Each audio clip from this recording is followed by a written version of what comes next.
Assalamualaikum warahmatullahi wabarakatuh. Shalom, Om Swastiastu, Namo Buddhaya, dan salam kebajikan. Perkenalkan, saya Marta Ora dengan NIM G00241168 dari kelompok B7. Pada kesempatan kali ini, saya akan menjelaskan mengenai traktus digestivus superior dan juga pergerakan pada sistem pencernaan.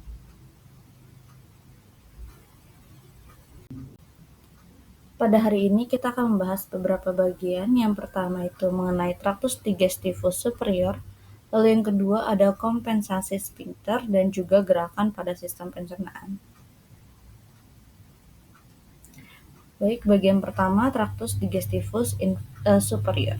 Nah, traktus digestivus superior ini dia itu dimulai dari bagian pertama yaitu cavitas oris atau mulut. Nah, di cavitas oris ini terdiri dari dua bagian yaitu vestibulum oris dan juga cavitas oris propria. Nah, untuk cavitas oris bisa kita lihat di sini dia itu terdiri dari beberapa bagian. Di situ ada kayak langit-langit yang biasa kita sebut langit-langit, itu namanya rape palati, lalu ada arteri palatina mayor, ada nervus palatina mayor juga. Lalu ada lubang di sini yang bernama foramen palatina majus, ada hamulus pterygodeus, ada musculus constrictor pharyngeus superior, pars glossopharyngea. Lalu ada musculus buccinator, ada rapae petrigomandibularis, lalu ada juga musculus palatiglossus, ada musculus palatipharyngeus, ada dorsum linguae, ada intisum faucicum, ada tonsilla palatina, ada arcus palatiglossus, dan juga ada arcus palatipharyngeus, ada musculus uvulae, lalu juga ada hamulus pterygodeus, ada glandula palatina, dan juga beberapa bagian lainnya. Oke. Nah, pertama kita akan membahas mengenai cavitas oris dulu. Nah, cavitas oris itu dia terdiri dari 3 bagian, yaitu ada superior, anterolateral, basis, dan juga posterior. Nah, superior itu dia ada palatum durum dan juga palatum mole. Lalu di anterolateral dia itu terdapat processus alveolaris maxillae et mandibulae. Lalu di basis dia ada diafragma oris dan juga di posterior ada isthmus faucicum. Ini di cavitas oris. Tadi di superior dia ada palatum durum, dia itu yang bagian keras, dan juga ada palatum mole. Palatum mole itu di bagian belakang. Lalu di anterolateral ada processus alveolaris maxilla et mandibulae. Lalu di basis ada diafragma oris. Diafragma oris. Lalu ada intisum faucicum.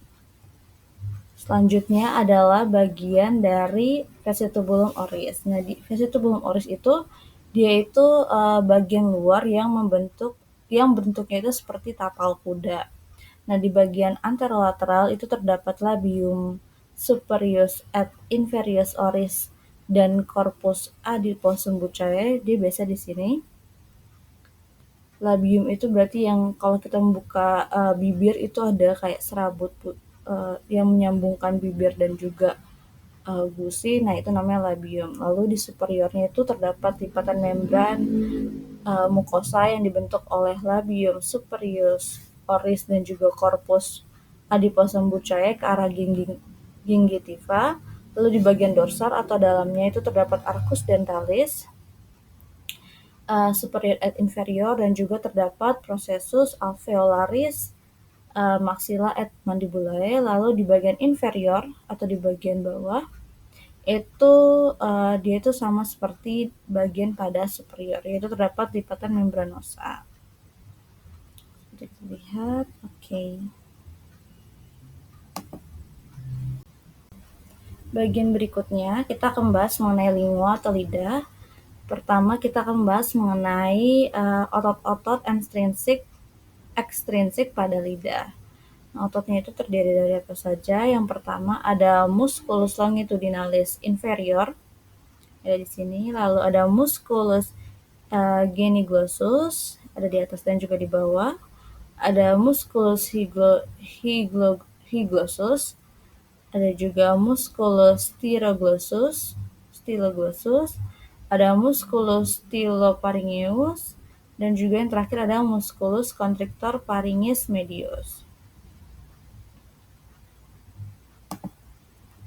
Oke, berikutnya adalah gambar-gambar dari persyarafan dan juga kualitas pengecapan dorsum lidah. Nah, di bagian di lidah sendiri dia itu ada beberapa nervus. Yang pertama ada nervus lingualis. Dia itu merupakan cabang dari nervus mandibularis yang memberikan persyarafan sensorik ke bagian anterior lidah. Lalu di bagian tengah itu terdapat nervus glossopharyngeus yang mempersarafi daerah sulcus terminalis linguae. Lalu di bagian belakang terdapat nervus vagus yang mempersarafi bagian pangkal lidah. Nah, di lidah sendiri dia itu terdapat dua bagian, yaitu pertama 2/3 anterior, di mana terdapat dua sensasi, yaitu sensasi umum atau general dan juga sensasi khusus. Nah, untuk sensasi umum, dia itu dipersarafi oleh nervus mandibularis cabang ketiga melalui nervus lingualis. Lalu di sensasi khusus atau spesial itu disarafi oleh nervus facialis atau nervus ketujuh melalui chorda tympani. Nah, pada bagian 2/3 anterior ini merupakan bagian di mana kita bisa merasakan rasa seperti asin, manis, asam, pahit, dan juga yang lainnya. Lalu di bagian posterior itu itu merupakan campuran dari sensasi umum dan juga sensasi khusus. Nah, dia itu dipersarafi oleh nervus glossopharyngeus dan di bagian ini itu merupakan bagian di mana kita bisa merasakan nyeri terutama saat lidah kita tergigit.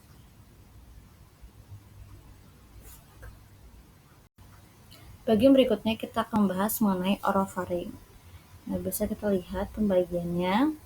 Pertama ini itu terdapat nasofaring, lalu di bagian tengah ada orofaring, dan di bagian bawah itu ada laring.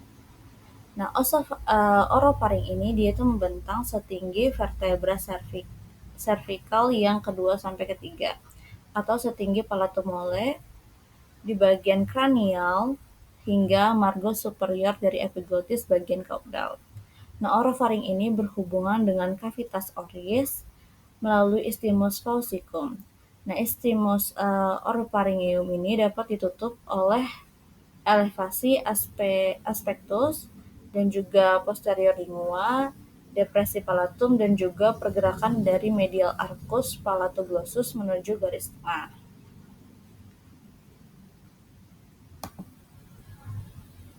Nah, bisa kita lihat jika dilihat dari bagian dalam mulut, ini terdapat palatum mole, terus juga terdapat uvula palatina. Nah, dari sini kita bisa melihat dinding posterior dari orofaring.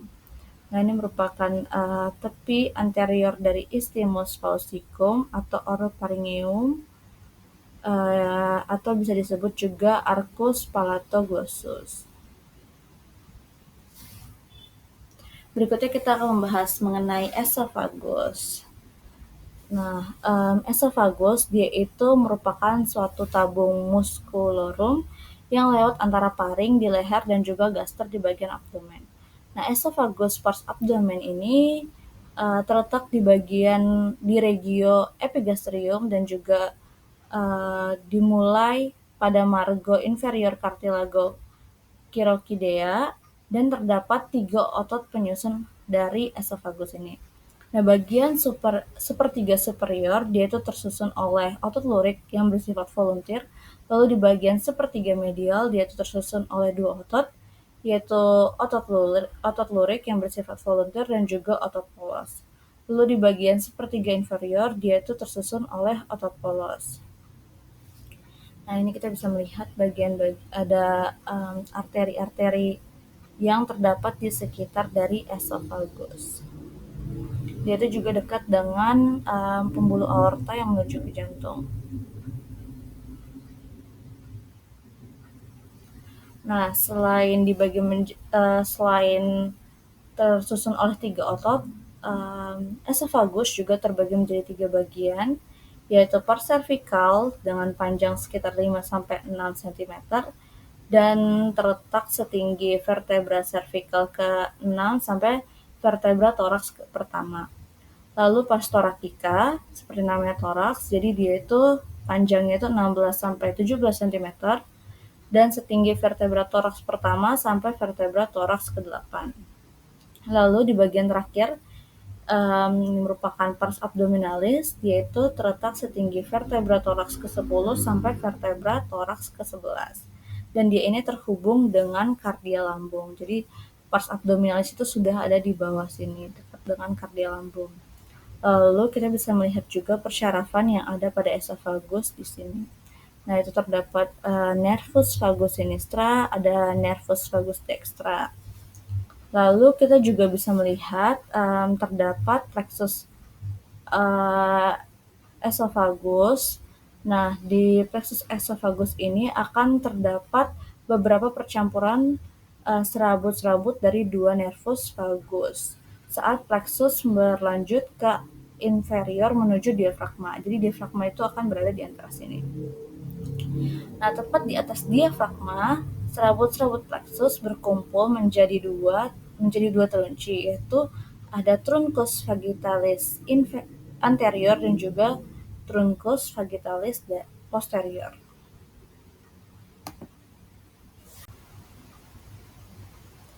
Berikutnya kita akan membahas mengenai gaster.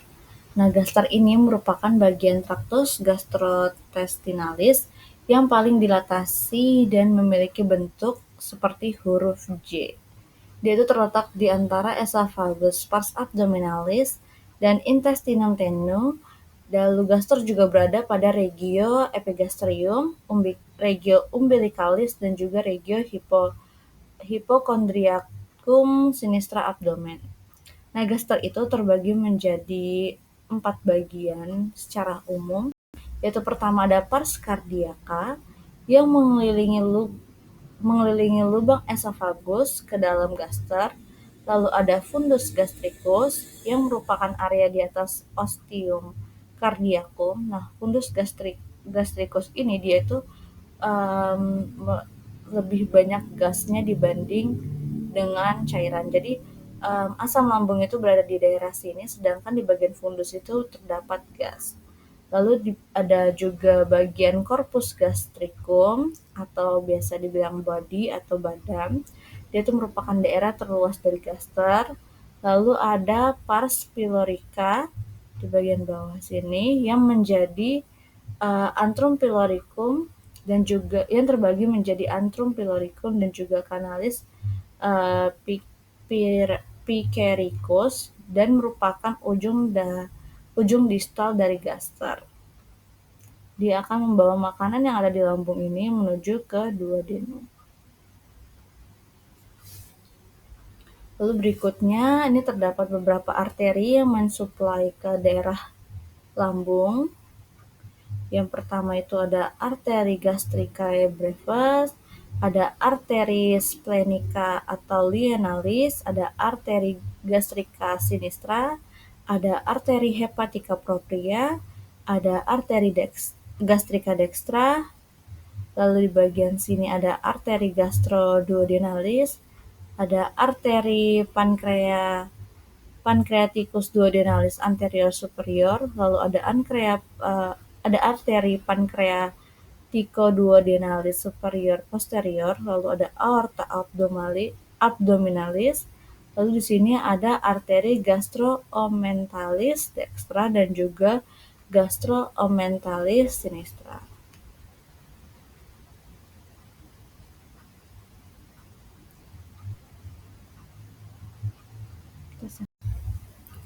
Berikutnya, saya akan membahas mengenai kompensasi sphinkter dan juga gerakan pencernaan ketika Randy makan rakus di All You Can Eat. Yang pertama, kita akan membahas mengenai kompensasi sphincter esophagus. Nah, sphincter esophagus dia itu merupakan cincin serat otot yang terletak pada sekitar permukaan dalam tubuh. Nah, sphincter ini berfungsi untuk mengatur zat yang dibutuhkan oleh tubuh. Normalnya, katup ini akan terbuka. Nah, katup ini akan terbuka untuk memungkinkan makanan ataupun minuman masuk menuju lambung dan dicerna. Nah, setelah makanan atau minuman masuk ke dalam lambung, katup ini akan tertutup lagi dengan kencang guna mencegah isi lambung, terutama asam lambung, kembali naik ke kerongkongan. Oke. Nah, namun pada kondisi tertentu, seperti pada penderita GERD atau gastroesophageal reflux disease, katup ini tuh menjadi lemah sehingga tidak dapat tertutup dengan baik. Yang seharusnya dia itu tertutup, karena dia melemah, dia jadi terbuka. Akibatnya apa? Akibatnya isi lambung yang berupa asam lambung akan naik ke kerongkongan. Apabila kondisi ini terjadi secara terus-menerus, maka lapisan kerongkongan akan mengalami iritasi hingga peradangan dan lama-kelamaan menjadi semakin lemah dan dapat menimbulkan penyakit seperti kanker karena lapisan pada kerongkongan ini telah rusak dan digantikan dengan sel baru. Nah, sel baru yang digantikan ini dapat menimbulkan kanker pada bagian esofagus.